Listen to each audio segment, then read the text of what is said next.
Well, hello. I hope everything's going well for everyone.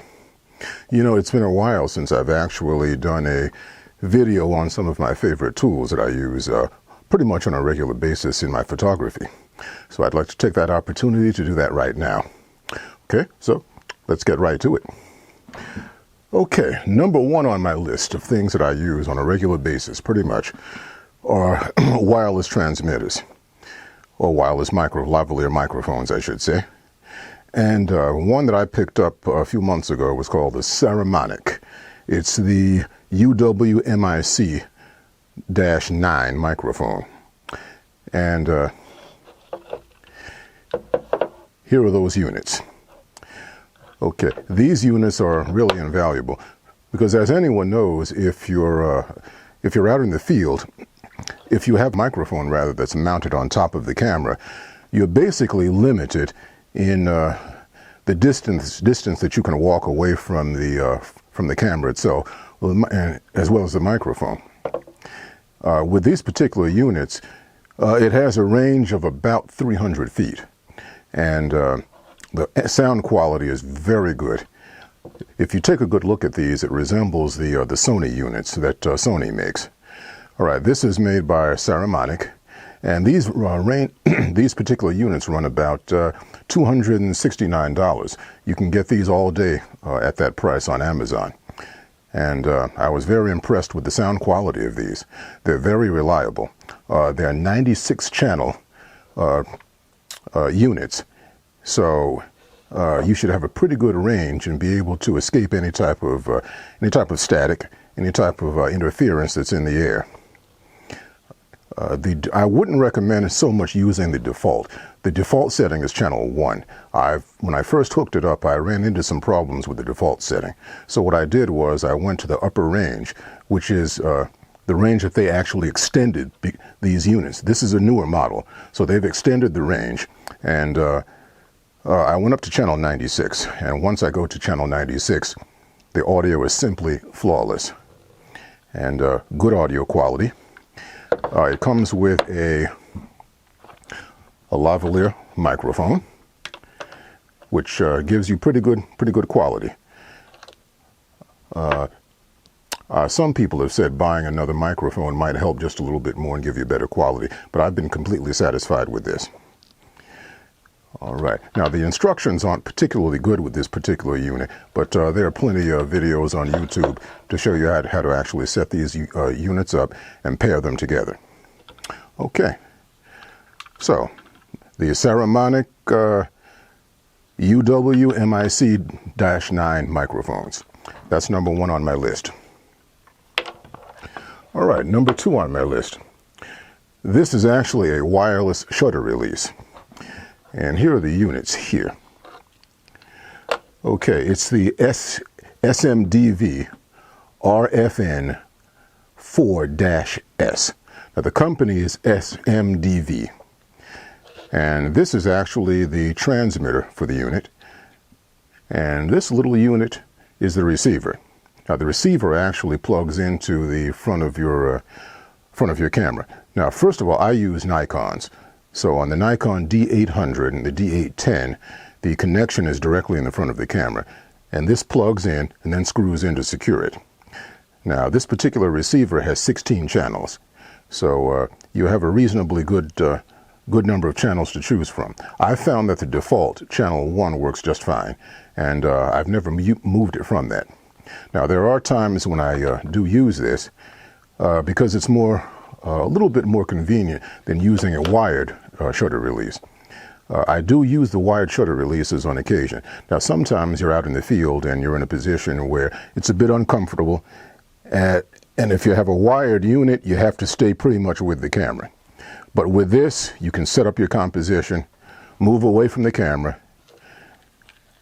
press your shutter release button, and it will take the photograph for you. And I'm rather pleased with this. Now, this unit runs about $65 on Amazon, and I've had no problems with it whatsoever. It works flawlessly. It will also do long exposures. The instructions aren't particularly good, but as I said before, there are plenty of tutorials on YouTube to kind of guide you through that. Okay, so next up on the list is a ball head. Now, ball heads are extremely important, especially if you're a landscape photographer. It's very, very rare that I ever shoot any photographs without having it on a tripod with a good, reliable ball head. And this unit, which is the Desmond DLOW55 ball head. Now, if you take a good look at this, it closely resembles the Really Right Stuff ball head. And but the one big difference between the two of these is that this unit is about $169, and you can get this for that price on Amazon. And it's extremely reliable. It weighs about 2 pounds, 2.5 pounds. And I've actually purchased 2 of these, and I'm going to purchase one more because there are 3 tripods that I do use, and based on the situation that I'm in, and I'd like to have a good reliable ball head for each one of those tripods. So I do use this, and I basically swear by it. The construction is extremely solid, and I found no faults with it whatsoever. It is Akaso compatible, as you can see here. So you shouldn't have any problem whatsoever using this.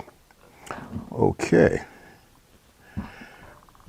All right, next up on the list. Most of us that get out in the field at some point or other will use a sports camera, such as a GoPro or some sort of a GoPro, I shouldn't say knockoff, but one of the other available models that are based on the GoPro models. And one that I found on Amazon is the Akaso V50 Pro. And I've come to find that the quality of this is extremely good. As with a lot of sports cameras, low light performance leaves a little something to be desired. But even in slightly lower light, this unit performs very well. Okay, it records in 1080p. It also takes 4K photographs. Not 4K video, but 4K images. It has 3 wide-angle modes, which are standard, medium, and ultra-wide angle. It also has built-in image stabilization, which comes in pretty handy if you don't have a gimbal to actually mount this on. Okay, and I actually swear by this. I had the previous model, well, one of the previous models that they made by this company, by Akaso, and it did a good job, but this is just considerably, several steps ahead of the previous one that I bought. And I highly recommend this. Okay. Last, but certainly not least, is a good vlogging camera. Now, in my personal use, I use the Panasonic G7, which I have right here.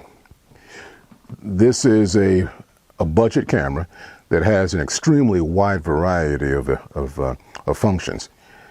And let me give you some of the specs. First of all, the kit lens is a 14 to 42 millimeter f3.5 lens. It shoots 1080p video at 60 seconds, 60 frames per second, and also 1080p video at 30 frames per second. It also shoots 4K video at 30 frames per second and 24 frames per second, as well as 720 at 30 frames per second.